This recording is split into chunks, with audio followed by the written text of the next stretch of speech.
தேவ சேவை ஆகிவிடும் மனமே.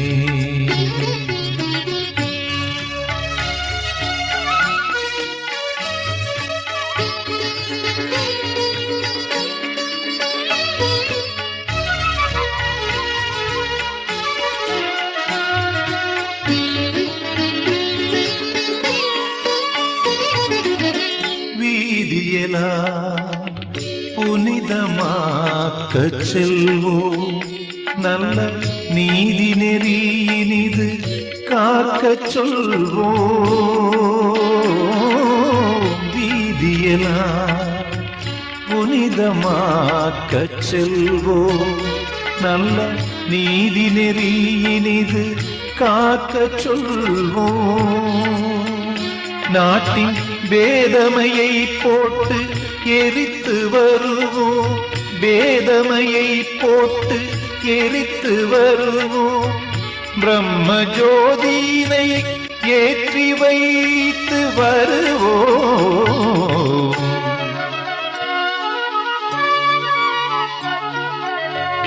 தேச சேவை செய்திடுவோம் தினமே, அது தேவ சேவை ஆகிவிடும் மனமே.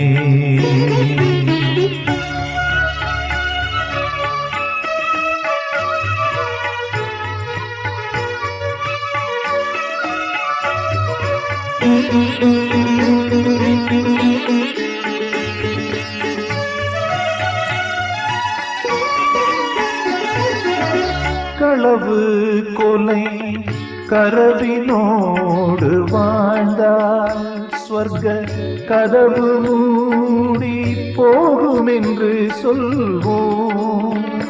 மக்கள் பிளவு கொண்டு போர் தொடுத்து நின்றால் நல்லுலகமில்லை என்ற உண்மை சொல்வோம்.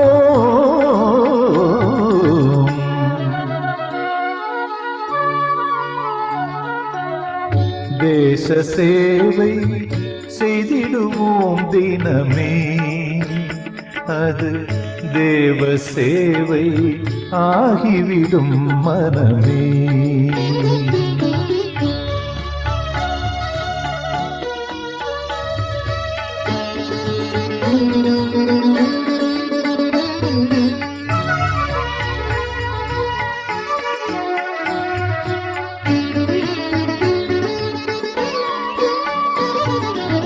மாசு போக்கும் மோன தியானத்தினாலே மன வாசல்களை தூயதாக்கி வைப்போ.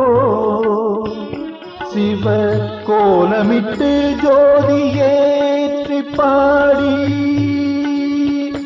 சிவ கோலமிட்டு ஜோதி ஏற்றி பாடி இந்த ஞான வாழ்க வாழ்க என்று துதிப்போம்.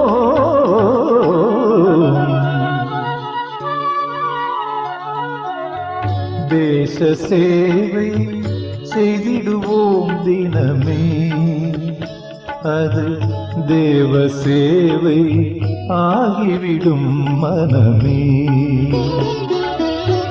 தேச சேவை செய்திடுவோம் தினமே, அது தேவ சேவை ஆகிவிடும் மனமே.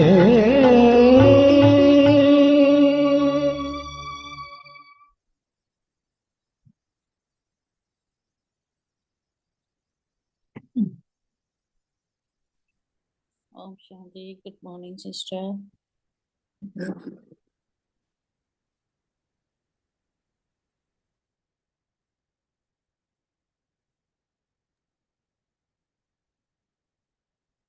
Om Shanti.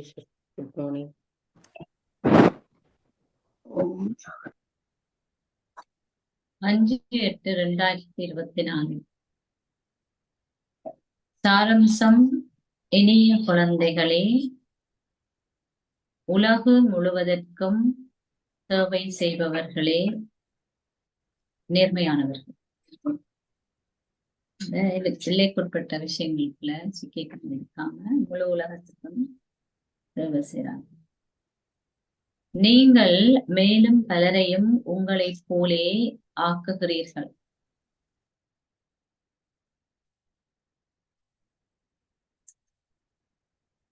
நீங்கள் ஓய்வெடுக்க விரும்புபவர்கள் அல்ல.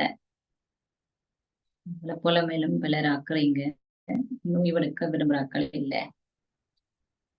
கேள்வி: பிராமண குழந்தைகளாகிய நீங்கள் எந்த வார்த்தைகளை என்றுமே சொல்லக்கூடாது?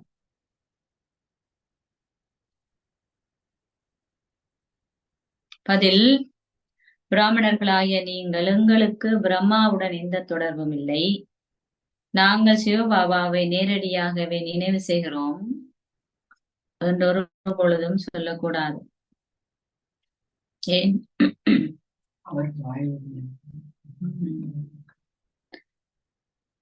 தந்தை பிரம்மா இல்ல, அது உங்களை பிராமணர் என்று அழைக்க முடியாது. பிரம்மாவுடன் எந்த விதமான தொடர்பும் இல்லாதவர்கள், அதாவது பிரம்மாவின் வாய்வழி தோன்றல்கள் அல்லாதவர்கள் சூத்திரர்.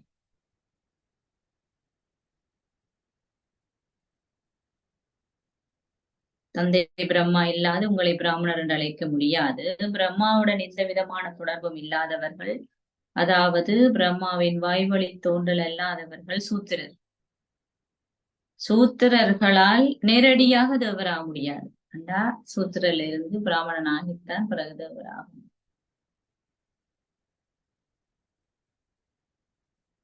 அந்த அந்த படிப்படியான மாற்றம் தான் அந்த சன்ஸ்காரங்களை கொண்டு வருது. இல்லாட்டி அங்க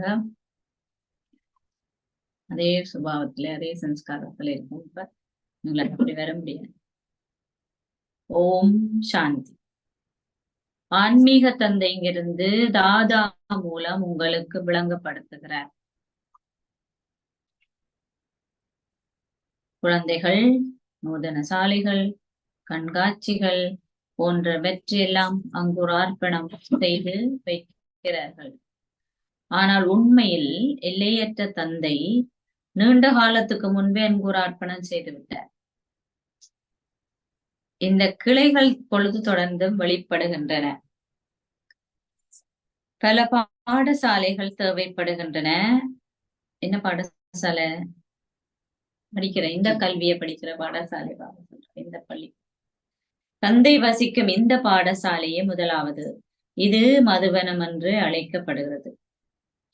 குழந்தைகளாகிய உங்களுக்கு மதுவனத்திலே எப்பொழுதும் முரளி ஒலித்துக் கொண்டிருக்கும் என்பதும் சரி.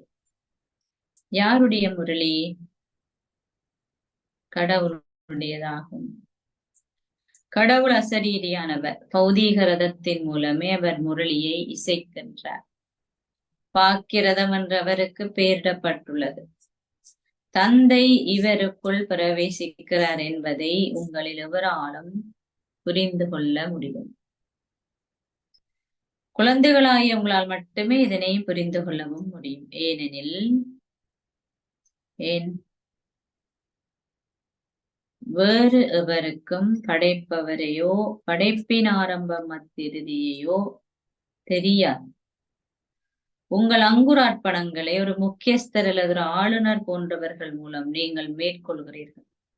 பாபாவும் எப்பொழுதும் தொடர்ந்து எழுதுகிறார், அனைத்துக்கு முதலிலே அங்குரார்ப்பணம் செய்ய வருபவர்களுக்கு தந்தையினுடைய அறிமுகத்தையும் அவர் புதிய உலகை எவ்வாறு ஸ்தாபிக்கிறார் என்ற அறிமுகத்தையும் கொடுங்கள். திறக்கப்படுகின்ற இவை அதன் கிளைகளே. யார் ஒருவரை ஒவ்வொன்றையும் திறக்கிறார், அதனால் அவர்கள் நன்மை அடைவதுடன் தந்தை உண்மையிலே வந்துவிட்டார் என்பதையும் அவர்களாலும் புரிந்து கொள்ள முடியும். உலகிலே அமைதி ராஜ்யத்தின் ஸ்தாபனை, அதாவது ஆதிசனாதன தேவி தேவதா தர்மத்தின் ஸ்தாபனை பிரம்மாவினூடாக இடம்பெறுகிறது. அதன் அங்குரார்ப்பணம் எதுண்ட தேவி தேவதா தர்மத்தினுடைய ஸ்தாபனை அதாவது ரங்குரார்ப்பணம் ஏற்கனவே இடம்பெற்று விட்டது. இப்பொழுது ஒரு வங்கியின் கிளைகள் தொடர்ந்து திறக்கப்படுவதை போன்று இதன் கிளைகள் இப்பொழுது திறக்கப்படுகின்றன. தந்தை மாத்திரமே வந்து உங்களுக்கு ஞானத்தையும் கொடுக்க வேண்டும். பரமாத்மாவான பரமதந்தையிடம் மாத்திரமே இந்த ஞானம் இருக்கிறது. இதனாலே அவர் மாத்திரமே ஞான கடல் என்று அழைக்கப்படுகிறார். ஆன்மீக தந்தையிடம் மாத்திரமே ஆன்மீக ஞானம் இருக்கிறது. அவர் அதே ஆத்மாக்களுக்கு கொடுக்கிறார். அவர் விளங்கப்படுத்துகிறார், ஓ ஆத்மாக்களே, ஓ குழந்தைகளே, உங்களை ஆத்மாக்களாக கருதுங்கள். ஆத்மா என்ற பெயர் பொதுவானது. மகாத்மா, புண்ணியாத்மா, பாவாத்மா என்று கூறப்படுகிறது. பரமாத்மாவாகிய பரமதந்தையான தந்தை உங்களுக்கு விளங்கப்படுத்துகிறார். தந்தை ஏன் வருகிறார்? என்பார்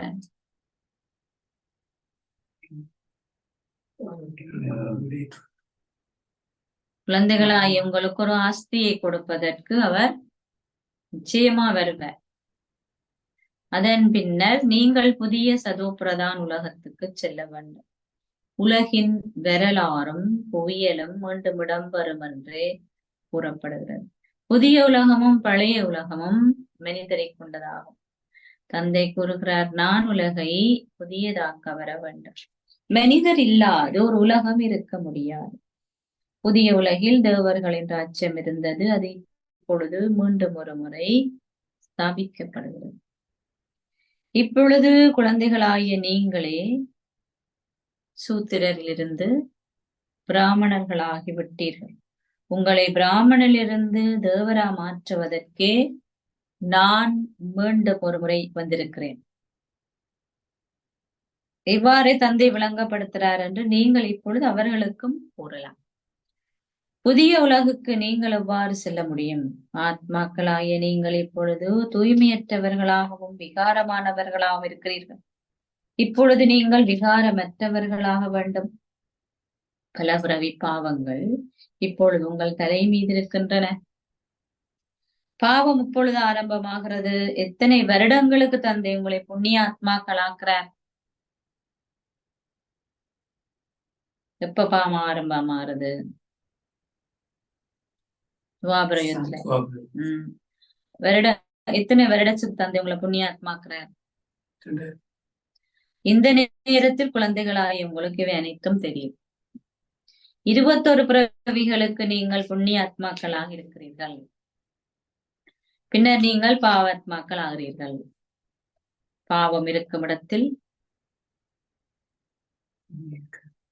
துன்பம் மட்டுமே இருக்கு. பாவங்கள் அவை என்றும் தந்தை உங்களுக்கு கூறுகிறார். ஒன்று, உங்கள் தர்மத்தை நீங்கள் அவதூறு செய்கிறீர்கள். நீங்கள் அந்த அளவுக்கு தூய்மையற்றவர்களாகி விட்டீர்கள். நீங்கள் என்னை கூவி அழைத்து வருகிறீர்கள், ஓ தூய்மையாக்குபவரே வாருங்கள். எனவே நான் இப்பொழுது வந்துள்ளேன். உங்களை தூய்மையாக்கும் தந்தையே நீங்கள் அவதூறு செய்கிறீர்கள். அவரை நீங்கள் அவதூறு செய்வதாலேயே பாவாத்மாக்களாயிருக்கிறீர்கள். மக்கள் கூறுகிறார்கள், ஓ பிரபு, பல பிறவிகளாக நான் பாவியாக இருந்தேன், வந்து என்னை தூய்மையாக்குங்கள். தந்தை விளங்கப்படுத்துகிறார், அதிகபட்ச பிறவிகள் எடுத்தவருடைய பல பிறவிகளின் இறுதி பிறவியில் அவருக்குள்ளே நான் பிரவேசிக்கிறேன். பல பிறவிகள் என்று பாபா குறிப்பதை குழந்தைகளே, பல பிறவிகள் என்றால் 84 பிறவிகளாகும். ஆரம்பத்தில் வருபவர்களே 84 பிறவிகளை எடுக்கிறார்கள். அனைத்துக்கு முதலிலே இந்த லட்சுமி நாராயணனே இங்கு வருகிறார். சாதாரண மனிதனிலிருந்து நாராயணனாக மாறுவதற்கே இங்கு நீங்கள் வருகின்றீர்கள். உங்களுக்கு சத்திய நாராயணன் கதை கூறப்படுகிறது. எவரேனும் ராமராக அல்லது சீதையாக ஆகுவது எவ்வாறு என்ற கதையை எப்பொழுதேனும் கூறியிருக்கிறார்களா? அவர்கள் அவதூறு செய்யப்பட்டார்கள். தந்தை உங்களை சாதாரணமான பெண்ணில் இருந்து லட்சுமியாகவும் சாதாரணமாக மனிதனிலிருந்து நாராயணனாகவும் மாற்றுகிறார்.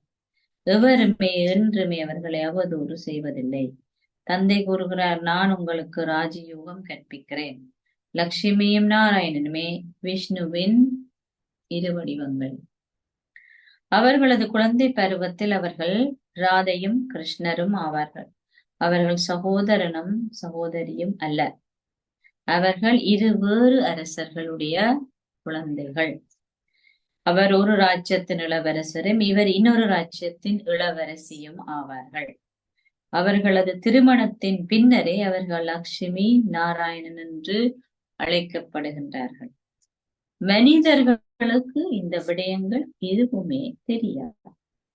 சென்ற கல்பத்தில் இந்த விடயங்களை தங்கள் புத்தியில் வைத்திருந்தவர்கள் இப்பொழுது இந்த விடயங்களை புரிந்து கொள்வார். லட்சுமி நாராயண், ராதே கிருஷ்ணர், விஷ்ணு போன்றோருக்கு ஆலயம் இருக்கிறது. அந்த ஆலயம் நர் நாராயணன் ஆலயம் என்று அழைக்கப்படும். லட்சுமி நாராயணனுக்கு வெவ்வேறு ஆலயங்கள் இருக்கின்றன. பிரம்மாவுக்கு ஒரு ஆலயமே இருக்கு. பிரம்மதேவனுக்கு வந்தனம் என்றவர்கள் கூறுகிறார்கள். பின்னர் பரமாத்மா சிவனுக்கு வந்தனம் என்றும் அவர்கள் கூறுகிறார்கள். அவர் வேறானவர். தேவர்களை ஒரு பொழுதும் கடவுள் என்று அழைக்க முடியாது. தந்தை விளங்கப்படுத்துகிறார். எல்லாவற்றுக்கு முதல் எவரை கொண்டு நீங்கள் ஒன்றை அங்குரார்ப்பணம் செய்ய வைக்க போகிறீர்களோ அந்த நபருக்கு விளங்கப்படுத்துங்க. என்னத்தை விளங்கப்படுத்தட்டாம்? ஏற்கனவே இந்த உலகிலே அமைதிக்கு அத்திவாரம் கடவுளிட்டு விட்டார் என்றதைத்தான் சொல்லட்டான். லட்சுமி நாராயணுடைய ராஜ்யத்தில் உலகில் அமைதி நிலவியது. அவர்கள் சத்திய யுகத்து அதிபதிகளாக இருந்தார்கள். எனவே இது ஒரு பிரம்மாண்டமான ஈஸ்வரிய பல்கலைக்கழகம். அல்லது மனிதர்கள் பெண்ணிலிருந்து லட்சுமியாகவும் ஆணிலிருந்து நாராயணனாக மாறுவதற்கான உலக ஆன்மீக பல்கலைக்கழகம் ஆகும். பலரும் உலக பல்கலைக்கழகம் என்ற பெயரை பயன்படுத்தியிருக்கிறார். உண்மையில் அவை உலக பல்கலைக்கழகங்கள் அல்ல. உலகம் முழுவதுமே ஒரு பிரபஞ்சமாகும். உலகம் முழுவதிலும் எல்லையற்ற தந்தை ஒரே ஒரு கல்லூரியையே திறந்து வைக்கிறார். தூய்மையாகுவதற்கு தந்தை ஸ்தாபிக்கும் உலக பல்கலைக்கழகம் ஒன்றுதான் இருக்கிறது என்று உங்களுக்கு தெரியும். நாங்கள் உலகம் முழுவதையும் அமைதி சாமத்துக்கும் சந்தோஷ தாமத்துக்கும் அழைத்து செல்கிறோம். இதனாலே இது ஈஸ்வரிய உலக பல்கலைக்கழகம் என்று அழைக்கப்படுகிறது. இறைவன் வந்து உலகம் முழுவதற்கு முக்தியையும் ஜீவன் முக்தியும் என்ற ஆஸ்தியையும் கொடுக்கிறார். தந்தை கூறுவதற்கும் அவர்கள் பல்கலைக்கழகம் என்று அழைப்பதற்கும் இடையில் பெருமளவு வேறுபாடு இருக்கிறது. உலகத்தை மாற்றி அமைப்பது, அதாவது முழு உலகம் முழுவதையும் மாற்றுவது தந்தை ஒருவரின் பணியே ஆகும். நாங்கள் இந்த பெயரை பயன்படுத்த அவர்கள் அனுமதிப்பதில்லை. ஆனால் அரசாங்கம் இந்த பெயரை பயன்படுத்துகிற இதை நீங்கள் விளங்கப்படுத்த வேண்டும். ஆனால் இதை நீங்கள் முதலில் விளங்கப்படுத்தக்கூடாது. அனைத்துக்கு முதலிலே பின்வருமாறு கூடுங்கள். நாங்கள் பிரம்மகுமார் குமாரிகள் என்று அழைக்கப்படுகிறோம். தந்தை வந்து இவரை தன் ரதமாக்கிய பொழுது இவருக்கு பிரம்மா என்று பெயரிடப்பட்டது. பிரஜாபிதா என்ற பெயர் மிக பிரபலியமானது. அவர் எங்கிருந்து வந்தார்? அவரது தந்தையின் பெயர் என்ன? அவர்கள் பிரம்மாவை ஒரு தேவராக காட்டுகிறார்கள். தேவதேவியர்களின் தந்தை நிச்சயமாக பரமாத்மாவாகவே இருப்பார். அவரை படைப்பவர். பிரம்மா முதல் படைப்பு என்று அழைக்கப்படுவர். அவரது தந்தை சிவபாபா. அவர் கூறுகிறார், நான் இவரில் பிரவேசித்து உங்களுக்கு இவரது அறிமுகத்தையே கொடுக்கிறேன். இது ஈஸ்வரிய நூதன சாலை என்பதை குழந்தைகளாகிய நீங்கள் விளங்கப்படுத்த வேண்டும். தந்தை கூறுகிறார், என்னை நீங்கள் கூவி அழைத்தீர்கள். ஓ தூய்மையாக்குபவரே வாருங்கள், நோய் தூய்மையாக்குபவரை வாருங்கள் என்று சொல்றதுதான் அந்த பாட்டுல ரகுபதி ராகவராஜா பதீத்த பாவனர் என்று சொல்ல பதீத்த பாவனருக்கு தான் அந்த ஓ தூய்மையாக்குபவர் என்ற வார்த்தை பயன்படுத்த. வந்து எங்களை தூய்மையற்றதிலிருந்து தூய்மையாக்குங்கள். இப்பொழுது குழந்தைகளாகிய நீங்கள், ஆத்மாக்களாகிய நீங்கள் உங்கள் தந்தையை நினைவு செய்ய வேண்டும். அப்பொழுது தூய்மையற்றதிலிருந்து நீங்கள் தூய்மையாவீர்கள். தந்தை நினைவு செஞ்சா நீங்க தூய்மையற்றதிலிருந்து தூய்மையாகும். மன்மனாபவ என்ற வார்த்தை கீதையிலிருந்து பெறப்பட்டிருக்கிறது. கடவுள் மாத்திரமே ஞானக்கடலும் தூய்மையாக்குபவருமாவார். கிருஷ்ணர் தூய்மையாக்குபவராக இருக்க முடியாது. அவர் தூய்மையற்ற உலகில் வரவும் முடியாது. தூய்மையாக்குபவராகிய தந்தையே தூய்மையற்ற உலகுக்கு வருவார். இப்பொழுது என்னை நினைவு செய்யுங்கள், உங்கள் பாவங்கள் அனைத்தும் அழிக்கப்படும். இது மிகவும் இலகுவான ஒன்று. எது நினைவு செய்யறது மிகவும் இலகுவான ஒன்று. அவ சொல்றார் கடவுள் பேசுகிறார் என்று நீங்கள் நிச்சயமாக குறிப்பிட வேண்டும். பரமாத்மாவாகிய பரமதந்தை கூறுகிறார், காம விகாரமே மிக கொடிய எதிரி. முன்னர் விகாரமற்ற உலகம் இருந்தது, அது இப்பொழுது விகாரமுள்ள உலகம். எங்கும் துன்பத்தை தவிர வேறு எதுவும் இல்லை. நீங்கள் விகாரமற்றவர்களாகும் பொழுது அங்கு சந்தோஷத்தை தவிர வேறு எதுவும் இல்லை. எனவே கடவுள் பேசுகிறார், காமமே மிக கொடிய எதிரி. அதை வெற்றி கொள்வதனால் நீங்கள் உலகை வென்றவர்களாகுவீர்கள் என்று நீங்கள் கூற வேண்டும். ஒரே ஒரு தந்தையையே நினைவு செய்யுங்கள். நாங்களும் அந்த ஒரே ஒருவரையே நினைவு செய்கிறோம். கல்லூரி ஒன்று திறந்து வைக்கப்படும் பொழுது அது அங்குரார்ப்பணம் செய்யப்படும். இதுவும் ஒரு கல்லூரியே. அத்துடன் பல நிலையங்களும் இருக்கின்றன. நிலையங்களுக்கு ஆசிரியர்கள் நியமனம் செய்யப்படுகிறார்கள். ஆசிரியர்களும் அக்கறை கொண்டவர்களாக இருக்க வேண்டும். புதிய நிலையங்களுக்கு பாபா மிக நல்ல ஆசிரியர்களை நியமிக்கிறார். ஏனெனில் அவர்கள் விரைவில் மற்றவர்களை தங்களை போல ஆக்கி சேவையை விரிவடைய செய்வதில் உதவுவதற்காக ஏனைய நிலையங்களுக்கும் ஓடோடி செல்கிறார். எவரால் முரளியை நன்றாக வாசித்து விளங்கப்படுத்த முடிகிறது என்று ஒரு ஆசிரியர் பார்த்து அவரிடம், நீங்கள் இப்பொழுது இங்கிருந்து வகுப்புகளை நடத்தலாம் என்று அவர் கூறுவார். இந்த வகையில் ஆசிரியர்கள் பரிசோதித்து பார்க்கப்படுவார். அதன் பின்னர் பிரதானமான ஆசிரியர் சேவையை ஆரம்பிப்பதற்கு இன்னொரு நிலையத்துக்கு செல்லுவார். ஒரு நிலையத்தில் சேவையை ஆரம்பித்து விட்டு பின்பு இன்னொரு நிலையத்துக்கு சென்று சேவையை ஆரம்பிப்பது ஆசிரியர்களின் கடமை. ஒவ்வொரு ஆசிரியரும் 10 தொடக்கம் 20 நிலையங்களை ஸ்தாபிக்க வேண்டும். பெருமளவு சேவை செய்யப்பட வேண்டும். தொடர்ந்து உங்கள் கடைகளை திறவுங்கள். மற்றவர்களையும் உங்களைப் போல் ஆக்கி அவர்களை அங்கே விட்டு செல்லுங்கள். உங்கள் இதயத்தில் இன்னொரு நிலையத்தை திறப்பதற்காக நான் யாரையாவது என்னை போல் ஆக்கி அவரை தயார் செய்ய வேண்டும் என்பதே இருக்க வேண்டும். எவ்வாறாயினும் எவருமே அந்த அளவுக்கு நேர்மையாக இல்லை. செய்ய முடியாது. பிரபஞ்சம் முழுவதற்கும், அந்த உலகம் முழுவதற்கும் சேவை செய்பவர்களே நேர்மையானவர்கள் என்று கூறப்படுவர். அவர்கள் ஒரு நிலையத்தை திறந்து ஒருவரை தம்மை போலாக்கி அதன் பின்னர் சென்று இன்னொரு இடத்துக்கு சேவை செய்வார். நீங்கள் ஒரே இடத்திலே தங்கிவிடக் கூடாது. அச்சா, உங்களால் மற்றவர்களுக்கு விளங்கப்படுத்த முடியவில்லை என்றால் வேற எதையாவது போய் செய்யுங்கள். நீங்கள் அதை பற்றிய சரீர உணர்வுக்கு வரக்கூடாது. நான் செல்வந்த குடும்பத்திலிருந்து வந்திருப்பதனால் இந்த வேலையை நான் எப்படி செய்ய முடியும்? இதை செய்தால் எனக்கு வலிக்கும். அதெல்லாம் நீங்க படிப்பிக்க முடியாட்டி நீங்கள் போயிட்டு வேற ஏதாவது கர்ம யோகா செய்யுங்க. எனக்கு அது செய்ய முடியாது, எனக்கு வலிக்க முடியாது நீங்க சொல்லக்கூடாது. சிலருக்கு சிறிதளவு வேலை செய்தாலேயே எலும்பு வலித்து விடுகிறது. இது சரீர உணர்வு எனப்படும். அவர்கள் எதையுமே புரிந்து கொள்வதில்லை. நீங்கள் மற்றவர்களுக்கு சேவையாற்றி அவர்களும் பாபாவுக்கு இவ்வாறு எழுத வேண்டும். பாபா இன்னவர் எனக்கு விளங்கப்படுத்தி நான் என் வாழ்வை தகுதியுள்ளதாக ஆக்கினார். பாபாவுக்கு சேவை நத்தாட்சி கிடைக்க வேண்டும். நீங்கள் ஒவ்வொருவரும் ஒரு ஆசிரியராக வேண்டும். அதன் பின்னர் அவர்கள் எழுத வேண்டும். பாபா நான் சென்ற பின் நிலையத்தை கவனித்துக் கொள்ளக்கூடியவர்கள் பலர் இருக்கிறார். நான் பலரையும் என்னை போல ஆக்கியிருக்கிறேன். எனவே நாங்கள் தொடர்ந்து நிலையங்களை திறந்து வைப்போம். இத்தகைய குழந்தைகளே பலர்கள் எனப்படுகிறார்கள். நீங்கள் சேவை செய்யவில்லை என்றால் எவ்வாறு மலராகுவீர்கள்? அங்கதான் இருக்கு பிரச்சனை. நான் பேசாம இருந்தேன்டா இப்படியே இருப்பேன்.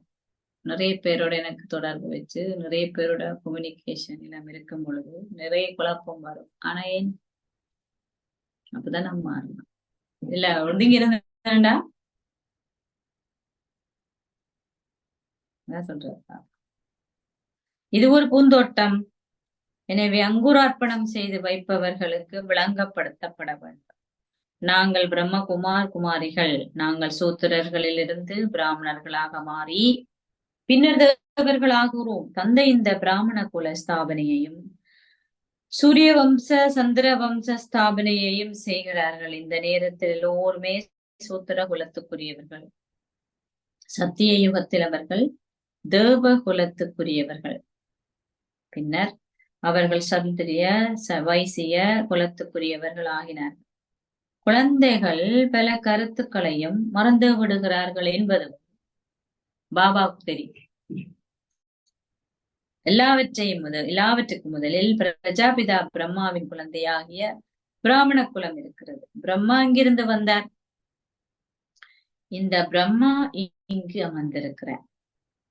இதை நீங்கள் மிக தெளிவாக விளங்கப்படுத்த வேண்டும். இத பிரம்மாவாக இருக்கிறார். அதனாலதான் இதுக்கு பேர் பிரம்மகுமாரிகள் ராஜ்யம். பிரம்மா மூலம் ஸ்தாபனை நடத்தப்படுகிறது. யாருடைய ஸ்தாபனை? பிராமணர்களின் ஸ்தாபனை. அதன் பின்னர் அவர்களுக்கு கற்பித்தல்கள் கொடுக்கப்பட்டு தேவர்களாக ஆக்கப்படுகிறார். நாங்கள் தந்தையுடன் கற்கிறோம். அவர்கள் கடவுள் அர்ஜுனனோடு பேசுகிறார் என்று எழுதிவிட்டார்கள். ஆனாலும் யார் அர்ஜுனன் என்று அவருக்கு தெரியும். யார் அர்ஜுனன்? பிரம்மா பாபா. நாங்களும் பிரம்மா பாபா. ஒரு அர்ஜுனன் இல்லை தானே பாபா பொருத்தமல்ல. பிரம்மாவின் குழந்தைகளாகிய நாம் பிராமணர்கள் என்பது உங்களுக்கு தெரியும். நாங்கள் சிவபாபாவின் குழந்தைகள் என்றும் தங்களுக்கு பிரம்மாவுடன் எந்த விதமான தொடர்பும் இல்லை என்றும் சிலர் கூறுகிறார்கள். அப்படியெனில் அவர்கள் எவ்வாறு தேவராக ஆக முடியும்? பிரம்மா மூலமே நீங்கள் அவ்வாறு ஆகுவீர்கள். எவ்வாறு? யார் மூலம்? உங்களுக்கு தன்னை நினைவு செய்யுமாறு சிவபாபா கூறினார். பிரம்மா மூலமே அவர் அதை கூறினார். நீங்கள் பிரஜாபிதா பிரம்மாவின் குழந்தைகள். நீங்கள் பிரம்மா குமார் குமாரிகள் என்று அழைக்கப்படுவீர்கள். நீங்கள் பிரம்மாவின் குழந்தைகள். எனவே நீங்கள் நிச்சயமாக பிரம்மாவை நினைவு செய்வீர்கள். சிவபாபா உங்களுக்கு பிரம்மாவின் சரீரத்தின் மூலம் கற்பிக்கிறார். பிரம்ம பாபா நடுவில் இருக்கிறார். முதலில் பிராமணர் ஆகாமல் நீங்கள் எவ்வாறு தேவராக முடியும்? நான் பிரவேசிக்கும் ரதத்தையும் நீங்கள் அறிந்து கொள்ள வேண்டும். நீங்கள் பிராமணர்கள் ஆக வேண்டும். நீங்கள் பிரம்மாவை உங்கள் தந்தை என்று கருதவில்லை என்றால் எவ்வாறு நீங்கள் அவரது குழந்தையாக இருக்க முடியும்? உங்களை நீங்கள் பிராமணர்களாக கருதவில்லை என்றால் நீங்கள் சூத்திரர் என்பதே அதன் அர்த்தமாகும். சூத்திரர்களிலிருந்து நீங்கள் உடனடியாக தேவர்கள் ஆகுவதெல்லாம் அசாத்தியமானது, சாத்தியமில்லை. முதலில் பிராமணர்கள் ஆகாமலும் சிவபாபாவை நினைவு செய்யாமலும் நீங்கள் தேவர்களாக முடியாது. இது ரொம்ப கவனமா இருக்கும். யார நினைக்கணும்? சிவபாபாவை தான் நினைக்கணும். பிரம்ம பாபா மூலம்தான் சிவபாபா படிப்பிட்டார். இந்த நம்பிக்கை ரொம்ப அவசியம். ரெண்டுக்குமே எங்களுக்கு குழப்பம் இருந்தாலும் பாபா சொல்றாரு, நீங்க பிராமணன் ஆக முடியாது. நான் சொல்றேன், பிராமணர் ஆகாமலும் சிவபாபாவை நினைவு செய்யாமலும் நீங்கள் தேவர்கள் ஆக முடியாது. இதை எடுத்து குழப்பம் அடைய வேண்டிய அவசியம் இல்லை. எனவே அங்குரார்ப்பணம் செய்து வைக்கின்றவர்களுக்கு அங்குரார்ப்பணம் ஏற்கனவே தந்தையாலே செய்யப்பட்டு விட்டது என்று விளங்கப்படுத்துங்கள். நாங்களும் உங்களுக்கு கூறுகிறோம், தந்தையை நினைவு செய்யுங்கள், உங்கள் பாவங்கள் அழிக்கப்படும். ஓப்பனிங் ஓப்பனிங் இங்கிலீஷ்ல ஓப்பனிங் திறப்பு விழா. திறப்பு விழாவைத்தான் சொல்றது அங்குரார்ப்பணம். தமிழ்ல அங்குரார்ப்பணம் திறப்பு விழா, ஓப்பனிங் செரிமனி. இப்ப திறக்கிற ஒவ்வொரு கட்டடங்களை நாங்க எங்களோட புது சென்டர் வந்த உடனே நாம என்ன செய்யறோம், ஒரு விஐபி கூப்பிட்டு திறக்க சொல்றோம் அவங்கள. அவங்களோட முன்னிலையில அதை நாங்க திறக்கிறோம் தானே. ஆமா, அப்ப அவர் சொல்றாரு, இப்ப இந்த கட்டடம் திறக்கிறீங்க, ஆனா இந்த உலகத்தினுடைய ஸ்தாபனை ஓப்பனிங் ஏற்கனவே பரமாத்மா செய்துட்டாருன்னு சொல்லட்டார். அதைத்தான் இந்த பாபா சொல்ற முக்கியமா. ஏற்கனவே பாபா அமைதி இருந்தது, தேவ தர்மத்தை பரமாத்மா ஸ்தாபிச்சுட்டார். இந்த விளக்கத்தை வைத்து சொல்லிட்டு அப்புறம் இந்த திறப்பு விழாக்கு நீங்க கூப்பிடுங்க விஐபிய. அங்குராப்பணம் அங்குராப்பணம் சொல்லு.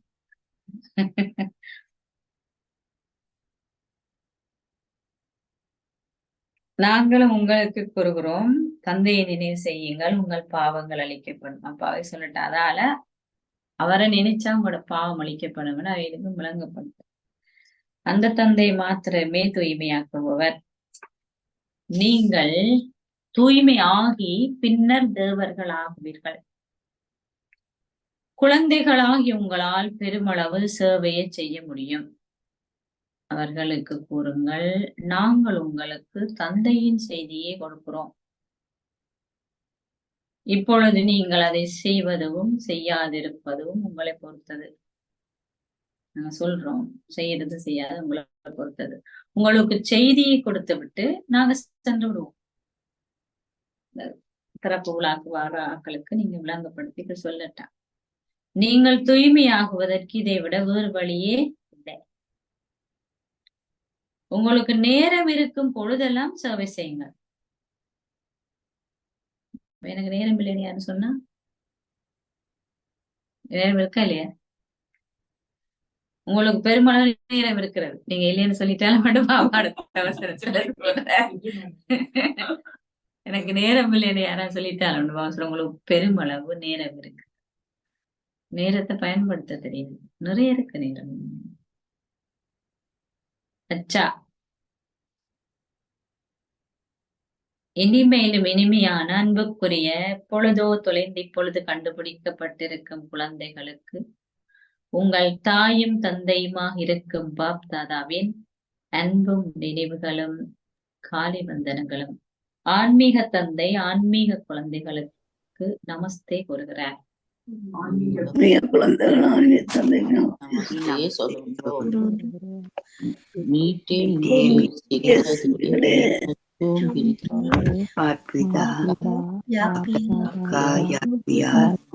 morning.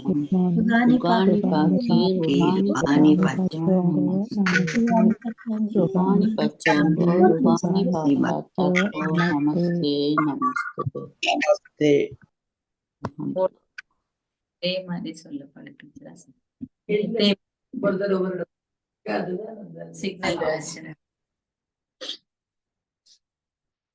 நமஸ்தே. தாரணைக்குரிய சாரம்சம். புதிய நிலையங்களின் எண்ணிக்கை அதிகரிப்பதற்கு மற்றவர்களை உங்களை போன்ற ஆக்கம் சேவையை செய்யும். தொடர்ந்து நிலையங்களை திறந்து வையுங்கள். ஒரே இடத்திலே அமர்ந்திருக்காதீர்கள். புதிய நிலையங்களின் எண்ணிக்கை அதிகரிப்பதற்கு மற்றவர்களை உங்களை போன்றாக்கும் சேவையை செய்யுங்கள். தொடர்ந்து நிலையங்களை திறந்து வையுங்கள். ஒரே இடத்திலே அமர்ந்திருக்காதீர்கள். 2வது, பூந்தோட்டம் ஒன்றை தயார் செய்யுங்கள். பூந்தோட்டம் என்று பாவசனரி மலர்கள் என்றது ஆத்மாக்கள், மட்டாக்களும் சமனாக்கிறார்.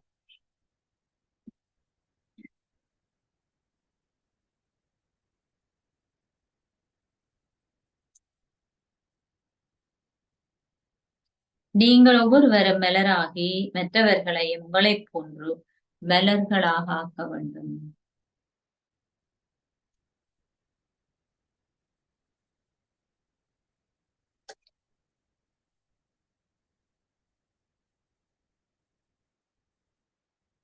எந்த ஒரு வகையான சேவையை செய்தாலும் என்றுமே சரீர உணர்வினை கொண்டிருக்காதீர்கள்.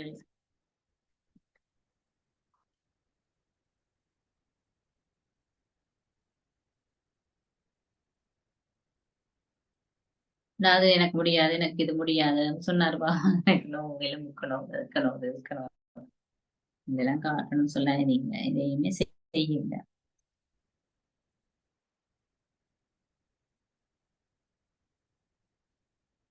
சரி, நான் ஏதாவது சட்டிக்குள்ள பெரிய பொட்ஸுக்குள்ள எல்லாம் அடி இருந்து கழுவினாங்க. பிரம்மாபாபா ட்ரைனிங் கொடுத்தாரு. பிரம்மாபாபா சாணம் தட்டி வைப்பாரு, சாணம் எரிக்கிறது. அதான் விறகு அந்த காலத்துல. அவர் தான் விடிய 3 மணிக்கு முதலே தண்ணி கொதிக்க வைக்கிறது பிள்ளைகளுக்கு குளிக்கிறதுக்கு. முந்தி மதுபனத்துக்கு போனீங்கன்னா இப்பெல்லாம் நீங்க பைப்பை திறந்தோன்னா தண்ணி வருது. நாங்கன்னா வெளியில போயிட்டு வாளியில தண்ணி எடுத்துனா குளிர குளிர சுடு தண்ணிக்கு வெளியில போய் வாளித்துட்டு வந்தா குளிக்கணும்.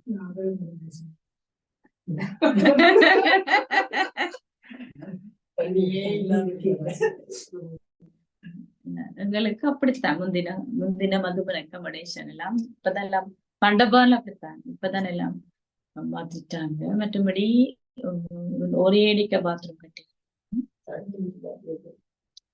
தண்ணி வெளியில போகணும். மற்ற தண்ணி தட்டுப்பாடு முதல் இப்ப அந்த சரஸ்வதி நதி கண்டுபிடிச்ச அப்புறம்தான் அந்த வாட்டர் ப்ராப்ளம் இல்லை. உடுப்பு கழுவ இல்லாது அந்த ரீசைக்கிள் பண்ணின தண்ணி வந்த அப்புறம்தான் அந்த வாஷிங் லெவல். கேன்சரவருக்கு தான் வந்து எல்லா உடுப்பு கொண்டு கழுவுறது. என்னன்னா கேன்சரோட முள்ள புதுப்பிக்கிறாங்க. தண்ணி தெரியுதான் எங்களுக்கு தண்ணியை திருப்பி சுத்திகரிச்சு பயன்படுத்துறாங்க. இப்பதான் தாதி பிரகாஷ்மணி கொஞ்ச காலத்துக்கு முதல் தான் எல்லாரும் தபசியா செஞ்சு சாந்தி வெள்ள ஒரு ஊற்று கண்டுபிடிச்சு. அதுதான் சரஸ்வதி நதியினுடைய ஒரு பிரிவு. அதுக்கு பிறகுதான் இந்த தண்ணி பிரச்சனை இல்ல. அப்ப முந்தையெல்லாம் பவுசர்ல தண்ணி அகமதாபாத்ல இருந்து எவ்வளவு தூரம். அதால குளிக்கிற தண்ணி எல்லாமே லிமிட் பண்ணி, அதாலதான் அந்த 2 படி பைப்புகள் எல்லாம் வெளியில சுடுதண்ணிக்கு வெளியெல்லாம் வராது. 4-5 மணி 6 மணிக்கு தான் சுடுதண்ணி. காலையிலன்னா ஊத்த வேண்டியதான் ஐஸ் தண்ணி. அப்படித்தான் எங்களுடைய காலத்துல பாபா இந்த இப்ப எங்கட காலத்துல விட அதுக்கு எப்படி யோசிச்சு பாருங்க. அதுதான் அவன் பாபா சொல்லுவோம். மோகினி தீதி சொன்னா தாங்களும் அப்படித்தான் தேசம் போயிட்டு தண்ணி கொண்டு. ஆனா அதேதான் பிரம்ம பாபா அப்போ எல்லாருக்கும் குளிக்கிறதுக்கு வெள்ளனவே தான் ஒளிம்பி சுடு தண்ணி குதிக்கிறேன். பெரிய கண்டெய்னர்ல அது சொல்லுவாங்க, கிடாரம் சொல்லுவாங்க, பெரிய சட்டியில எல்லாத்தையும் கொதிக்க வைப்பாரு. அது பாபா செஞ்சாரு. அவர் இந்த சரீர உணர்வு இல்லாம தட்டி எல்லாம் சாணம் எல்லாம் தட்டி விறகுல தானே பாக்குறீங்க. ராஜஸ்தான்ல வரவில்லை இருந்து விறகு போறது, சாணம் தட்டி காய வைக்கிறது. காய வச்சுதான் தண்ணி கொதிக்க வைக்கிறது, சுடு தண்ணி. ஏண்டா அவர் முன்னாதிரியா இருந்தார். மற்றது யஜ்யத்தினோட அந்த டொய்லெட் போற குழாயில் இருக்குமே சில நேரம் பிளாக் ஆயிடும். ஏன்னா அப்போதைய சிஸ்டங்கள் எல்லாம் அவ்வளவு சரியில்லை. அதை முதல் குழிகளை வாங்குறது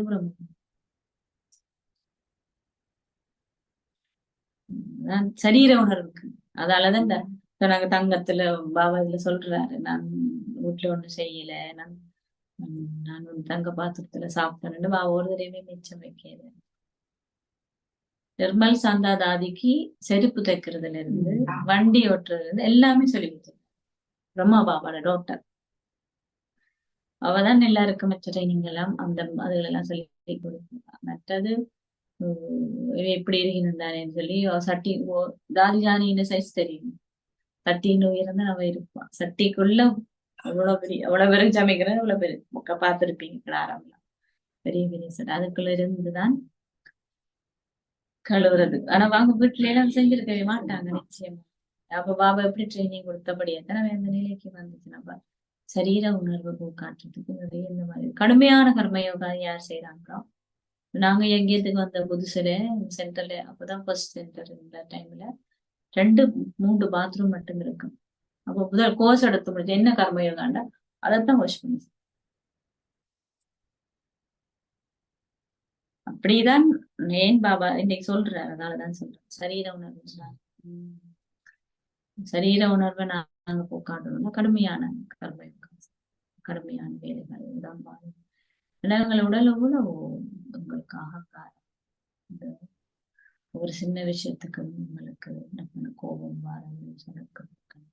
இதெல்லாம் போக்காடோன்னா நீங்க எல்லாம் காப்பீட்டுல போட்டிருக்கீங்க.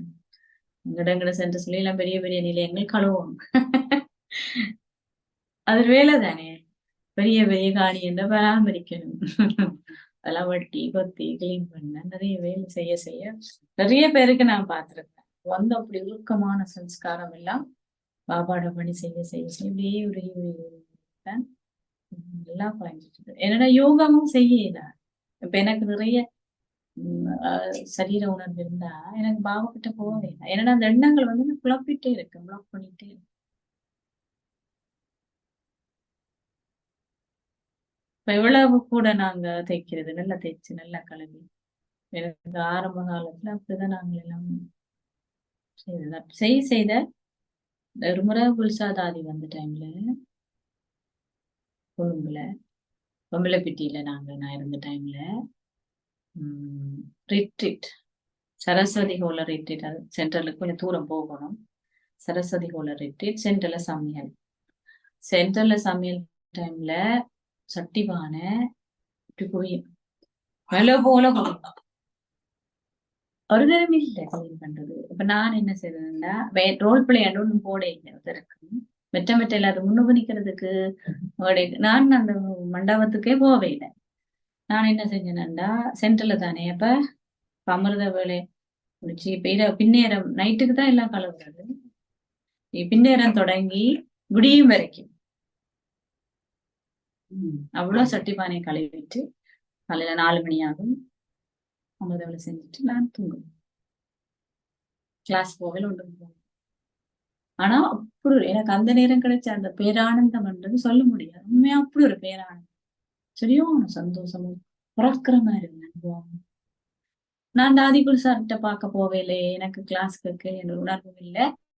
அது செய்ய யாரும் இல்லை. கிச்சன் அங்க சென்டர்ல நாங்க தான் இருக்கிறோம். 2 பேர் தான், 2-3 பேர். மிச்சம் எல்லாரும் போயிட்டாங்க. 6-7 பேர். மிச்சம் எல்லாருக்கும் டியூட்டி வர கொடுத்துருக்கு ரெஸ்பான்சிபிலிட்டி. இது யாரு சரி சட்டிமான கழுவாம சமைக்க அடுத்த 4 மணிக்கு அப்புறம் வந்துடுவாங்க அடுத்த குக்கிங்க்கு. கிளீன் பண்ணி கிச்சன் எல்லாம் வெளியில சட்டிமான எல்லாம் கழுவிட்டு ஆனா அப்படி ஒரு சந்தோஷம். ஆனா பிறகு நான் பாபா விட மாட்டேன். பிறகு நான் இன்னமும் ஒரு சந்தர்ப்பத்துல போய்க்கல குருசாதாதி வந்தா அப்படி ஒரு திருஷ்டி. நான் என்ன சொல்ல வரேன்னா நாங்க இப்படி செய்ய இப்ப அந்த நேரத்துல இன்னும் கணக்கு நிறைய ஆத்மாக்குள்ள இருந்திருக்கு. பாபாக்கு தெரியும் அதே போல செட்டில் வந்துட்டு.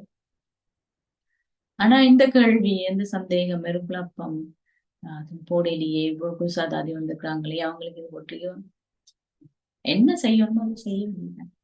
அப்படி செய்தபடியா அது அப்படி ஒரு பேரா எனக்கு அதான் அமிர்த வேலையில அந்த மாதிரி முழிச்சுதான் இருந்தேன். ஃபுல்லா முடிச்சா அவ்வளவு சட்டி பானையும் கழுவிட்டு. ஆனா எந்த விதமான குழப்பம் மண்டபத்துல என்ன மாதிரி ட்ரீட் நடந்த ஒண்ணுமே எனக்கு தெரியல. நான் போகல அந்த மாதிரி முந்தி இப்ப எல்லாம் டிவி போடுவாங்க, கேமரா போட்டுவாங்க, அந்த காலத்துல அகன்றே போகும்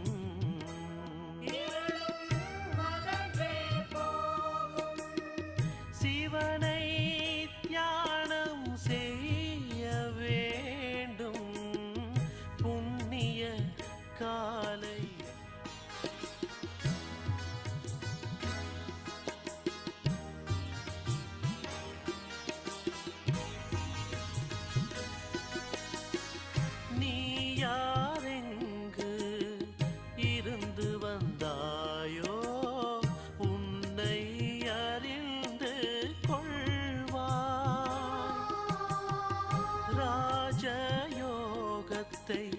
தெரிந்து கொள்ளே பரமபிதாவை அறிவார். இந்த ராஜயோகம் வழி நடந்தாலே முடிவை அடைந்திடுவாய் நீ.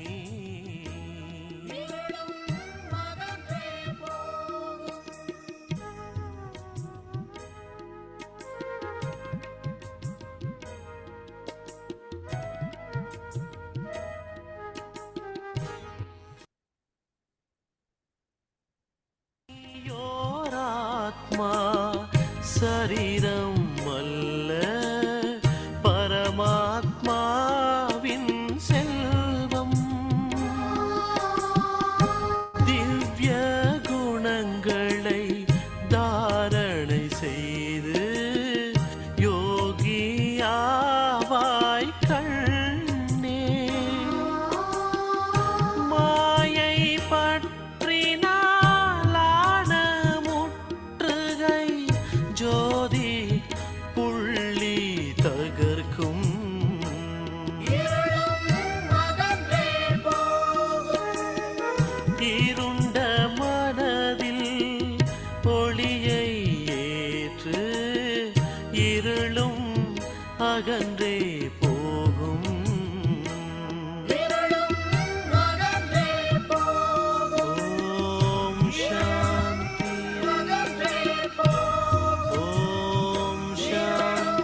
ஆசீர்வாதம் சடப்பொருட்களின் எந்த ஒரு சௌகரியங்களுக்கும் அப்பால் இருப்பதன் மூலம் அதனால் கவர்ந்தெழுக்கப்படுவதிலிருந்து விடுதலை அடைந்து சடப்பொருளையும் வென்றவர் ஆகுவீர்களாக.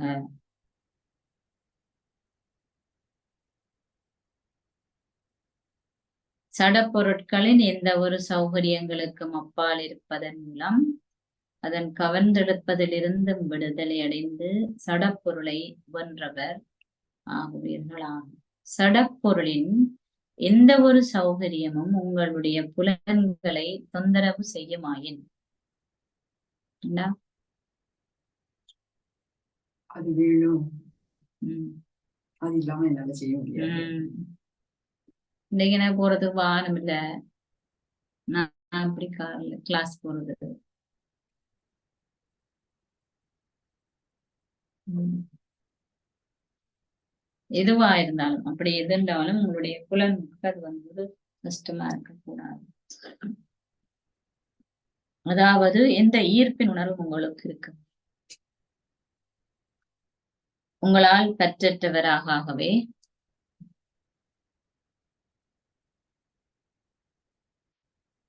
ஆசைகள் கவர்ந்தெழுப்பதன் வடிவமாகும்.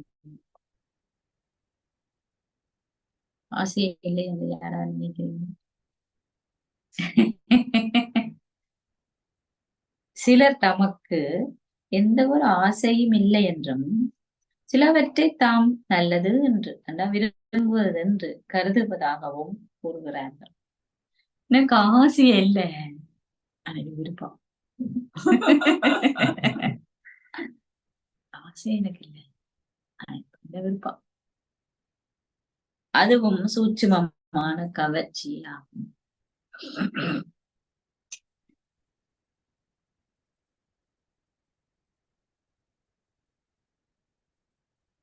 சிலருக்கு லேட்டஸ்டா பொருட்கள் வர வாங்குற விருப்பம் இருக்கு. இங்க நிறைய பேர் நான் கார் மாத்துறது, போன் மாத்துறது, அது மாத்துறது, இது மாத்துறது, ஃபேஷன் மாதிரி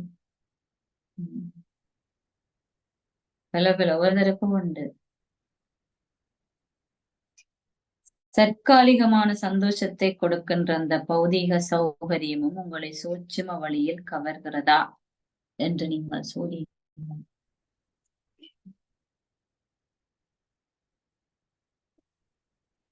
தற்காலிகமான சந்தோஷத்தை கொடுக்கின்ற அந்த பௌதீக சௌகரியமும் உங்களை சூட்சுமமான வழியிலே கவர்கிறதா என்று சோதியுங்கள்.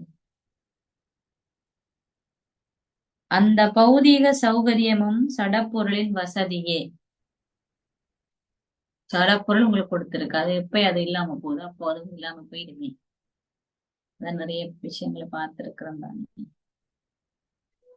நீங்கள் அதன் கவர்ச்சியில் இருந்து விடுதலை அடைந்து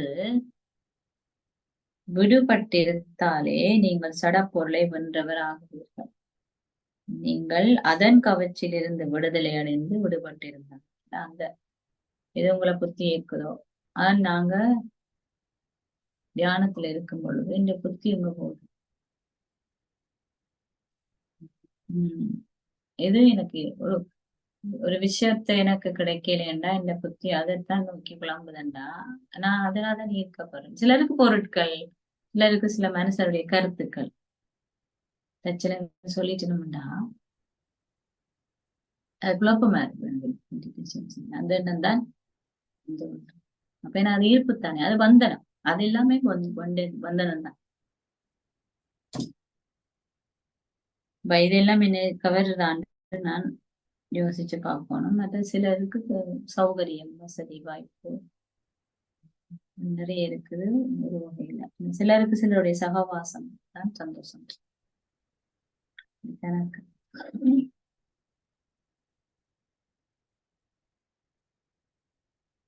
அந்த பௌதீக சௌகரியமும் சடப்பொருளின் வசதி. நீங்கள் அதன் கவர்ச்சியிலிருந்து விடுதலை அடைந்து விடுபட்டிருந்தாலே நீங்கள் சடப்பொருளை வென்றவராக ஆகுவீர்கள்.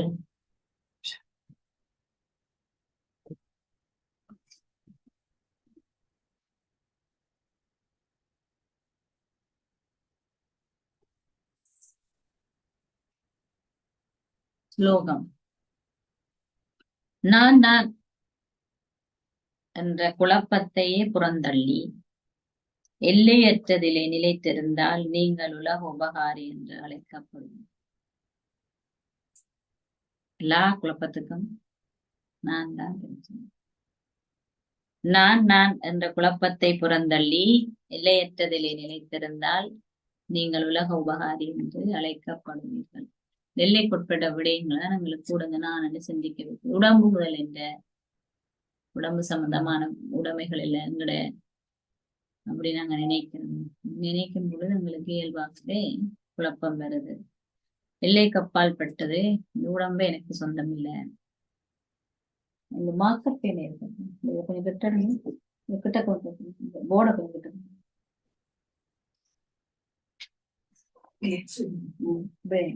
ஜூம்ல தெரியும்.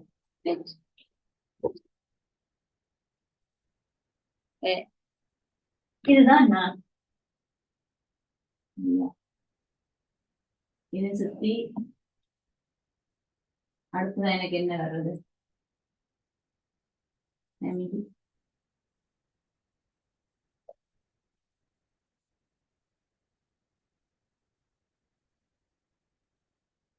அடுத்தது நீங்க வேலைக்கு போறீங்கன்னா ஃப்ரெண்ட்ஸ்.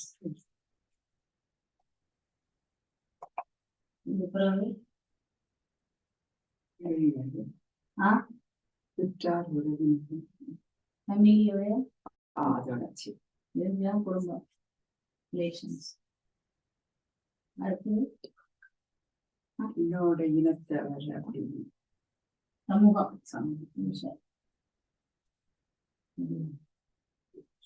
இவ்வளவு இது அந்த தேங்காய்க்குள்ள இருக்கிற வெள்ளை சொல்றது அதுதான். இவ்வளவு நீங்க தேங்காய் கொச்சு ஒரிச்சுதான் நீங்க கொண்டு போறீங்க. தேங்காய் ஒரிச்ச தெரியும். இப்ப நீங்க ஒரிக்க எவ்வளவு கஷ்டப்படுற மாதிரிதான் எங்களுடைய ஆத்மாக்குள்ளே படை சுருக்கம். இதை விட நிறைய தொடர்புகள் வச்சிருக்காங்க இருக்காங்க. இவ்வளவுத்தையும் நாங்க அகற்றோம்னா மிச்சம் இதான் நான் தானே மிச்சம். இதான் நான். இது எல்லாத்தையுமே நாங்க ஒரு சாப்பிடப்படுறோம்னா ஒவ்வொரு கடையா நாங்க முடிச்செடுக்கணும். முடிச்செடுத்தாதான் இந்த கடைசியில என்னுடைய இந்த நிலை உண்மையான அந்த ஆதிநிலையை நான் கொண்டு வருகிறேன். அது காரணமா அப்ப நான் பாபா சொன்ன மாதிரி நேற்று சொன்னாரு சொன்னாரு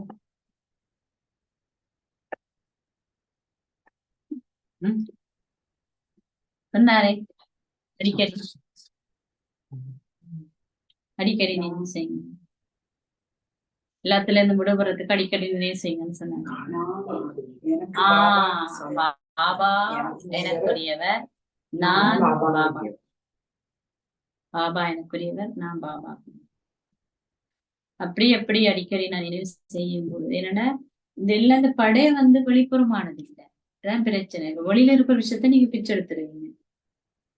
இது எங்க இருக்கு? உணர்வுல பதிவு செய்யப்பட்டு ஆத்மாக்குள்ள உணர்வுன்னு சொல்லப்படுன்ற விஷயத்துல பதிவு செய்யப்பட்டு எனக்கு என்னுடைய குடும்பத்துல யாருக்காவது நடந்ததுன்னு சென்சிட்டிவ், உணர்ச்சி வசப்படுற நல்லது, கோவப்படுற நல்லது, பதட்டப்படுற நான் எனக்கு என்னுடைய கருத்துக்கள், என்னுடைய ஐடியாக்கள், உடம்பு தானே எனக்கு சுத்தி இருக்க உடம்பு இருக்கேக்க என்னுடைய கருத்துக்கள், ஐடியாக்கள் ஏதாவது நடந்தது எனக்கு ஏதாவது கவலை, வேதனை, குழப்பம் வருது. அதே நேரம் என்னுடைய அடுத்த வட்ட உறவினர் அல்லது என்னுடைய ஃப்ரெண்ட்ஸ் என்னுடைய அவ்வளவுதான் இல்லை. இன்னொரு சின்ன புள்ளி வடிவமான ஆத்மாவை இத்தனை வகையானது கட்டுக்குள்ள இது பாபா நீங்க சொல்ற ஆசீர்வாதத்துல சடப்பொருள்ன்றதை விட உலகத்துல இருக்க இவ்வளவு காரணிகளும் எங்களுடைய ஃபீலிங்ஸோட சம்பந்தம். ஃபீலிங்ஸை நாங்க கிளீன் பண்ணோம். பாருங்க இவ்வளவு நாங்க நினைக்கிறோம் ஒன்றும் இல்லைன்னு தானே. இத்தனை வருஷமும் இத்தனை பிறவியா இத்தனை போரோட நாங்க வச்சிருந்த தொடர்பும் இப்ப சிமிலரான இதே மாதிரியான ஒரு சந்தர்ப்பம் ஏற்கனவே எனக்கு முதல்ல ஏதாவது ஒரு வகையான என்ன சொல்றது ஒரு கசப்பு என்னமோ ஒரு விஷயத்தால ஏற்பட்டு வச்சுக்கணும். அதே மாதிரியான இன்னொரு சந்தர்ப்பம் வரைக்க என்ன செய்யுது, தட்டப்படும், தட்டி எடுக்கப்படும், தூண்டப்படும். அது எந்த பிறவிக்குரியது மட்டும் ஏற்கனவே அதுல இருக்குது. இப்ப உங்களுக்கு கையில ஒரு சின்ன வயசுல ஒரு கையோட அடிபட்டு ஒரு വലിയ நோவோ இருக்கும், அது உள்ளுக்குள்ள இருக்கும். அது நெடுநாங்களுக்கு தெரியாது. ஆனா திருப்பி அந்த இடத்துல யாராவது அமர்த்தினா அதுக்குள்ள இந்த மாதிரி இவ்வளவு சூழல்ல இவ்வளவுங்களுக்கு பிறவியா வந்து இந்த பிறவி மட்டும் இல்லை, வேற ஒவ்வொரு பிறவிலும் எனக்கு எத்தனை நண்பர்கள் சாதாரணமான ஒரு விஷயம் இல்லை. நிறைய வேலை இருக்கு. ரொம்ப ஆழமா பதிவு செய்யப்பட்டிருக்கிற இந்த உணர்வுகளை நாம கிளீன் பண்ணணும்.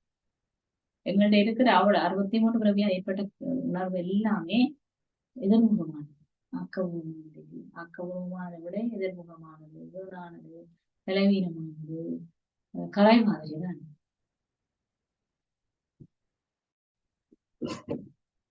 அப்ப நான் உண்மையாவே இந்த சக்கரத்தை மற்ற பக்கத்தாலையும் சுத்தி பார்க்கோம். இப்படிதான் நாங்க சுத்துறோம், இந்த பக்கத்தாலையும் நாங்க பார்க்கோம். எப்படி இருந்தது கலியுகத்துல இருந்து நான் எப்படி வந்த நான் அந்த சக்கரத்துல இருந்து நான் மெல்ல மெல்லமா யோசிச்சு வந்தேன். ஏன் நான் இப்படி சொல்றேன்னா, நாங்க எங்களுடைய முன்னேற்றத்துல எங்களுடைய செயற்பாட்டு மனவிரக்தி அடையணும். கிளீனிங் ப்ராசஸ் போட்டிருப்பேன், கிளீனிங் இன் ப்ராசஸ் போட்டு இந்த மாதிரி எல்லா ஆத்மாக்களும் கிளீனிங் இன் ப்ராசஸ் சுத்தம் ஆயிட்டு வராங்க. ஆனா வேகம் காண பாபா எதிர்பார்க்கிற வேகம் இல்லை. காரணம் நிறைய இருக்கிறது. இப்ப திடீரென்று ஒரு நேரம் ஒரு இடத்துல நிறைய நாள் அடிபட்டு இருந்தோம். அது ஒரு நேரம் வந்து கணக்க சேர்ந்ததுன்னா வெளி பார்த்தீங்கன்னா திடீரென்று ஒரு நேரம் என்ன வெளியில போகுது, வெறுப்பா கசப்பா. அதான் என்னையில நான் அப்ப இந்த தியானத்துல ஒரு சந்தர்ப்ப சூழ்நிலையில எனக்கு இப்படி வருகின்ற இந்த நோவெளின்னு சொல்ற நீ அந்த மாதிரி இதான் இருக்கிற விடயங்களை கண்டுபிடிச்சு ஸ்பெஷல் ட்ரீட்மெண்ட் கொடுக்கணும். நாங்க அதுக்கு விசேஷமான குணமாக்கும் நீங்க மெடிடேஷன் செய்யும் பொழுது எங்களுக்கு டிஸ்டர்ப் இந்த எண்ணங்கள் வந்து உங்களை குழாக்கும். ஆழமா பாபாவோட கேட்க டப்பான ஒரு எண்ணங்கள் அடிக்கடி என்ன புத்தி எங்க போகுது, எதை பற்றி நினைக்குது. ஒருத்தருக்கு ஒன்று, சிலருக்கு காசு, சிலருக்கு பொருள், சிலருக்கு உடம்பு, சிலருக்கு உறவினர், சிலருக்கு மற்றவற்ற கருத்துக்கள். அப்ப இந்த பிறவி இப்ப நடந்தது இல்லை. இது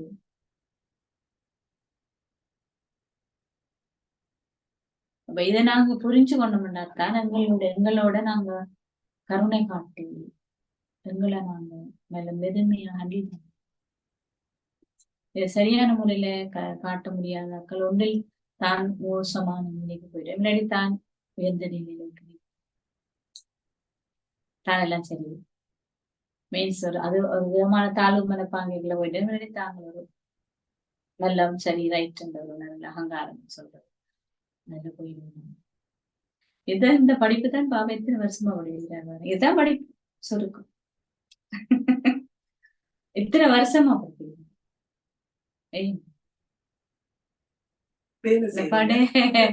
படைய வந்து நாங்க அகற்றோம். ரொம்ப பொறுமையோட நாங்க முடியும்.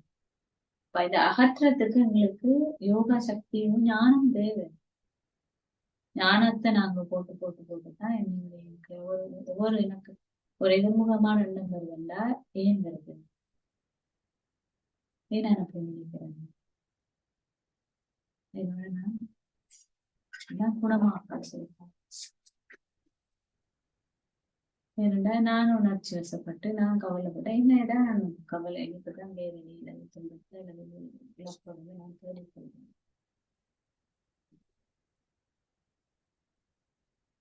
இப்ப பாபா சொல்றாரு, உலக கலியுகத்துல 100% பெர்ஃபெக்ட் ஆகணும்னு சொல்லி மாட்டீங்க, நேர்மையான ஆக்களை கொடுக்க மாட்டீங்க. அட்லீஸ்ட் நீங்க எங்க கடையிலயாவது பிரைஸ பார்த்து சொல்லி வாங்குறீங்க, அங்க அதுவும் இல்லை. அங்க உடனே இலங்கை இலங்கையில ஒவ்வொரு கடையில உள்ளட்டாலே விகாரம் தான் வரும். நேர்மையின்மை 100% போய் எல்லாம் கலப்படம். ஆனா இது ஒரு வகையான சந்தர்ப்பம். ஆனா இதே மாதிரி எல்லா சந்தர்ப்ப சூழ்நிலை மனுஷரே நான் யார 100% நல்லம் அன்று நீங்க நினைச்சிட்டு இருந்தீங்கன்னா அவர் உங்களுக்கு 100% கூடாதவங்க மாறுவீனம்டா அது ஏற்கனவே இருந்தது. உங்களோட பிரச்சனை நீங்க அப்படி நினைச்சது. பாபா சொல்ற என்ன தவிர யாரும் நல்ல இல்லை. பாபா தான் சொல்றேன் நான் என்ன போட அழகானா யாரும் இல்லை, என்னை விட நல்லவர் யாரும். அப்ப யாருக்காவது ஈர்ப்பு கவர்ச்சி யாருக்காவது என்னை விட உங்களுக்கு விருப்பம் இருந்தா, என்னைய விட உங்களுக்கு யாருலையாவது எதிலையாவது விருப்பம் இருந்தா அதனாலதான் உங்களுக்கு என்ன வரும்? சனியன் நலனுக்கு இடது கால அது சொல்லப்படுதுதானே உங்களோட ஞாபகார்த்தம். பாபா நேற்று சொன்னாதானே மாயை 4 நாள் 5 விஷயத்துல கவனம் செலுத்த.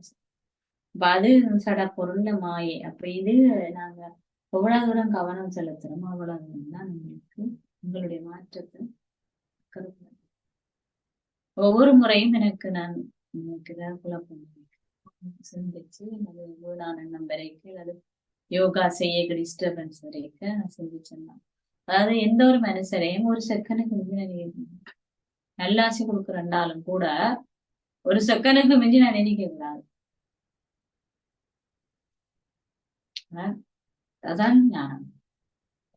அதான் பாபா சொல்றாராவே இதுல நாங்க கவனம் செலுத்தும் போதுதான் எங்களால இயல்பான முறையில இந்த ஈர்ப்பு கவர்ச்சி என்றதுல இருந்து விடுபட்டாதான் என்ன பாபா சொன்னார், நீங்க அப்பதான் பற்றை வென்றவர். பற்றை வென்றால்தான் பறக்க முடியும். பற்று இல்லாட்டி எங்களுக்கு பற்று இருந்தா எங்களால பறக்க முடியாது. இதுல கவனம் செலுத்தும் சேர்னிங்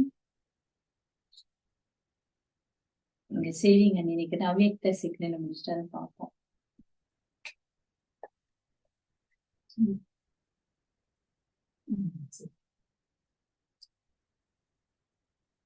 அன்பான புத்தியுடையவர்களின் உதடுகளிலும் இதயத்திலிருந்தும் வெளிப்படும் வார்த்தை, நான் உங்களுடனே உண்ணுவேன், நான் உங்களுடனே அமர்ந்திருக்கிறேன், நான் உங்களுடனே பேசுகிறேன்.